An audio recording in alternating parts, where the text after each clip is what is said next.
Hi YouTube, it's your girl Natalie, the one true diamond, coming at you guys with Friday Chit Chat. Woohoo! Friday has finally made it here.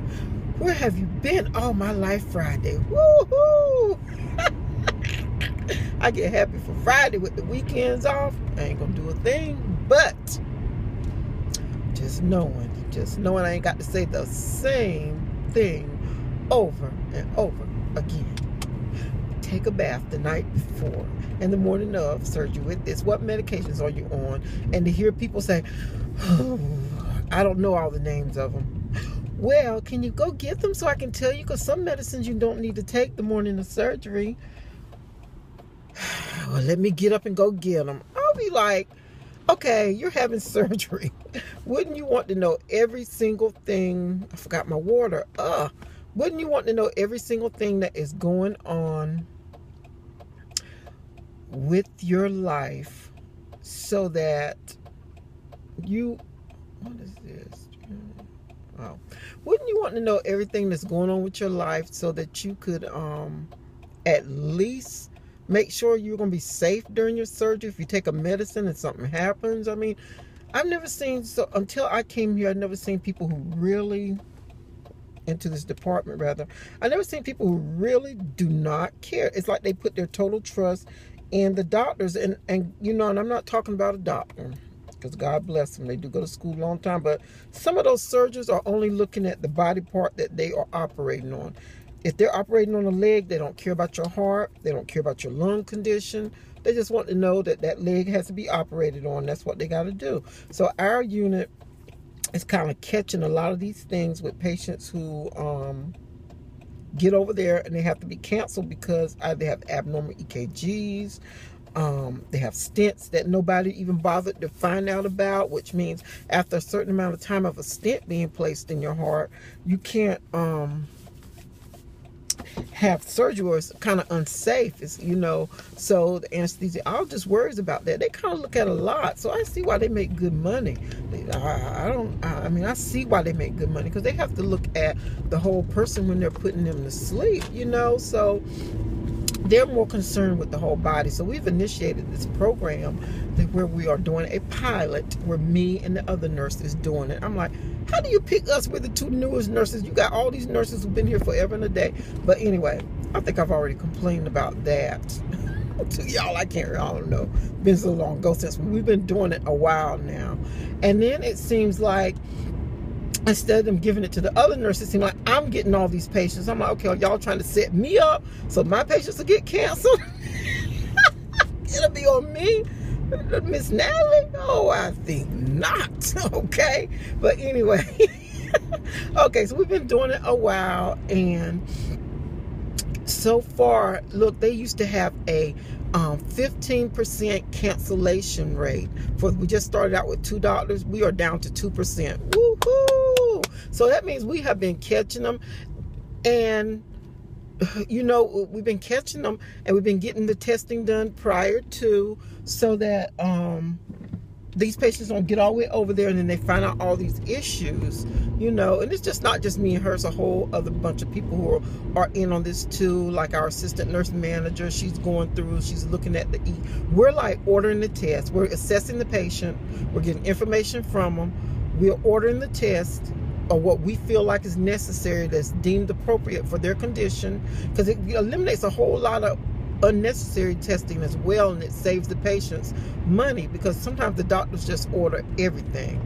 They will order everything under the sun that sometimes patients don't need, or they might have already had that lab work done at the other doctor's office. So it's like we almost have to be detectives and pull this information out, and then we have to figure out the stents and where they were placed and what kind of stents they were, because most time people do not know about their care. It's like for so long, it's like what the doctor told me, so I'm just going to accept what the doctor says. And that's the one thing that I do like about the hospital that I work for. They have initiated a My Chart where the patients can go in, you can see your chart, you can see your lab work. It's trying to get you involved, you know, and we call it patient-centered care. It's like we're trying to get them involved in their health care, because for so long it was like, well, the doctor said it, you or the nurse told me, it's like you need to take responsibility for your own health. You know, you need to learn. If the doctor tells you something, learn and try to figure out what it is or what he's told you, and try to empower yourself to take better care of yourself, or how to treat whatever it is that he's told you. Don't just depend on the doctor, because sometimes they might not know the latest treatment, you know. So anyway, I say all this to say that that's why I'd be so glad, because sometimes it's stressful, because you got to dig and you got to hunt and you got to try to pull charts and you got to call doctor's offices and you got to try to get all this information together so you can make a wise and safe decision for the patient, because you don't want to eliminate a test that they might possibly need, and you don't want to over test something that they've already had. Okay, so we have to look at their medical conditions. We got to just say, okay, if this is abnormal now, it's going to be abnormal later as well, because you know they might be diabetic or they might have renal failure. You know, it's like their lab work are going to be out of whack anyway. So we got to look at all these different things. So it's been very stressful. So when I'm happy for the weekend, not rushing my life, not saying anything about my job, because I'm gonna tell you, it's not a hard job. Even though I talk about this, I thank God for this job, because I could be lifting and pulling and all of this. So, you know, I thank God that, you know, it's more mental than physical, because I don't think my back could take those 12 hours on the floor lifting and pulling and up and down and all this. So I thank God for the job that I do have. Yeah. But anyway, yeah, so that's why I'm so happy for the weekend, because it just gives me a break to just kind of relax and not think about anything, or not worry about people catching an attitude because they feel like you're being annoying to them. So I'm saying this to any of my listeners or subscribers: if you are getting ready to have surgery, I want you to please, please, please, please, please don't get upset if the nurse has to call you, or if she asks you what you feel like is a million questions, or if you feel like she's over asking you, or she's asking you something that you've already told the doctor. Let me tell you, most of the time, that nurse is your best friend, because she's going to be your first defense between you and the doctor. The doctor has so many patients and so many things to think about. If they're not just in a regular practice, if they're in a regular practice, they got 1.5 million patients. You already know that. If they're one that works at the hospital and have a practice, then that means they're torn between both places. So their mind might not be necessarily on that particular thing. So you know you have to rely on your nurse to be a good nurse, one who is going to be an advocate for you. So, you know, when you find one who's calling you and she's checking on things and she is trying to get all the information she can so that she can present it to the doctor, you know, be appreciative of that nurse, you know. And to say all of that, I had a patient yesterday. This is the first time I ever seen the man. He was following up, because I did the, we call it PDC clinic. And it's called the post-discharge clinic. That's what PDC means. That means people who have been discharged from the emergency room, who might not necessarily have a family doctor or a primary doctor. So they follow up with us just so we can make sure that everything's going okay, and that we don't need to help, you know, facilitate helping them get a family doctor if they've got on the ball with doing it, or if they haven't, then, you know, we need to help them gear towards that area, because they don't have anyone monitoring their health care. Then that's why they wind up in the ED. So we're trying to save on that cost. Okay, so so what I did, nothing. I was talking with the patient and we were laughing and joking, and me and his wife, like I normally do, talk to my patients and laugh and talk, and everybody always wonders what is going on in that room. Your patients always come out laughing, because I mean, these people are going through stressful situations. They're having surgery. They might not be feeling well. They might be sick. You know, and sometimes you need somebody to lighten you up. They don't want someone who's stiff-necked and just feel like with their mouth all bottom. You hear them say it all the time. You are so pleasant. This is the right job, the right position for you. Sometimes I feel like, oh God, I miss my rehab, because that is love, my TBI patients. Even though they were stressful at times, but those are my loves. So, you know, and then I feel like, okay, well, maybe this is the right fit for me, you know, here. Anyway, saying all that to say, me and the man, his wife was talking, and, you know, we just was carrying on a normal conversation. He was getting ready to leave. I'm like, you better go sit right back down, because I ain't finished with you. He's like, I don't think I got enough time for you. I'm like, oh, you got time for me, because I ain't gonna let you go till you can see me, you know, because I have to give him his discharge instructions. So he was laughing. He went and sat down, and I gave him a survey. I said, can you fill out this survey about how your care was here today? He's like, I can't fill it out because of you.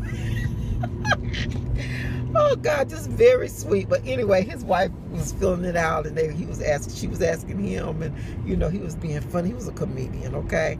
But anyway, it was like he told me, he said, "Give me your hand." I said, "What is this man doing?" Because you just never know with a comedian. I'm like, is he gonna do something that is gonna freak me out? I'm like, I don't know. So I held my hand out to him, and in the midst of me holding my hand out, he slid a ring on my finger, and I'm like, "That's for you." Shh. It's for you now. I'm like, you giving this to me? I mean, it wasn't real. It's costume jewelry. He even said it's not real. It's costume jewelry. I knew it. But just the thought that he wanted to give me something because of his encounter with me, that's why I say we never know whose life we're going to touch. So we have to remember, we never know who we're going to be a blessing to or how our blessing is going to come. So we have to learn to treat everybody right. We have to learn to treat everybody right. Just be nice and pleasant to people and not grouchy with your face all balled up. And then he gave me a card. He runs a limousine business, and then he sells like this costume jewelry on the side too. So I was messing with him. I'm like, oh, so I might, I said, I might use you if I ever get married, I might use you for your limousine service. He's like, yeah, come on. I got the preacher who will marry you. It was just a nice, pleasant visit day, so they both were very sweet. And then his wife left. She said, he's my soulmate.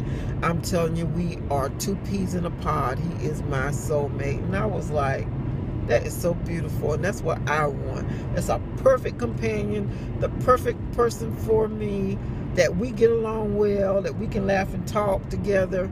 It was just a blessing to see that. And she said they had been together for years, and it was just a blessing to see how they got along together. And it was so cute.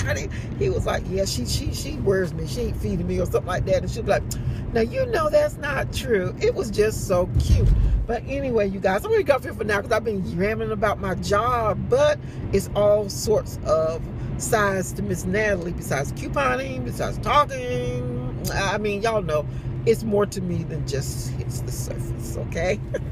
So anyway, I'm going to go off here for now. But as always, remember to do what? Give God some praise. Give him some thanks for waking up this morning. Starting you on your way. Giving you another chance to get it right. It's always a blessing to get it right. I will see you guys in the next video. Bye.